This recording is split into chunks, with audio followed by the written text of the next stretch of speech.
चलित आईपीएल 13तम संस्करण में आज 24तम मैच किंग्स 11 पंजाब और कोलकाता नाइट राइडर्स परस्पर को भेटा जाउछन्ति।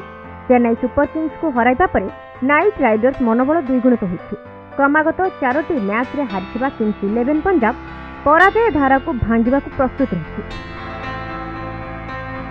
सीजन आरंभରୁ चमत्कार प्रदर्शन करी चर्चा रे रहुतबा किंग्स 11 पंजाब लगातार शेष 4टी मैच रे टीम रो प्रदर्शन नैराश्यजनक रहिथिला।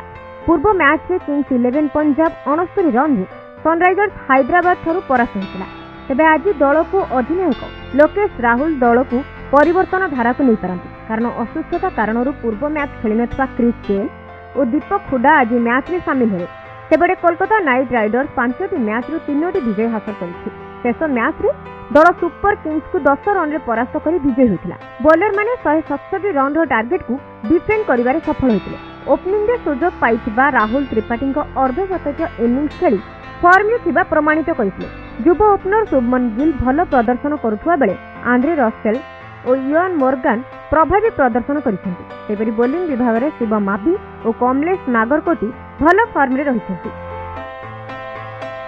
अन्यपटे चलित आईपीएल रे आज 25तम मैच रे रॉयल चैलेंजर्स बेंगलुरु और चेन्नई सुपर किंग्स मुहांमुही हेते। सीजन रे प्रथम थर भारतर दुई सफल अधिनायक विराट कोहली और महेंद्र सिंह धोनी सामना सामनी हेले। तेबे उभय दल शेष मैच रे पराजित होइछे। आज मैच रे दुई दल विजय धारा को फेरवा पई प्रयास जारी रखिछन्ति। मैच राति 7:30 रे आरंभ हेबाकु जाउछि। कोहली को रॉयल चैलेंजर्स बेंगलुरु 5टी मैच रे 3टी मैच विजय होइछि। शेष मुकाबिला रे दल दिल्ली कैपिटल्स ठारू 59 रन रे पराजित होइतिला। दुर्दश बैट्समैन डी विलर्स को ऊपर दल संपूर्ण निर्भर करिथिबा बेले आरन फिंच और विराट कोहली भल प्रदर्शन करिबारे विफल होइछन्ति। सेपटे सुपर किंग्स पई चलित सीजन नैराश्यजनक। दल 6टी मैच रु 2टी विजय और 4टी पराजित होइछि।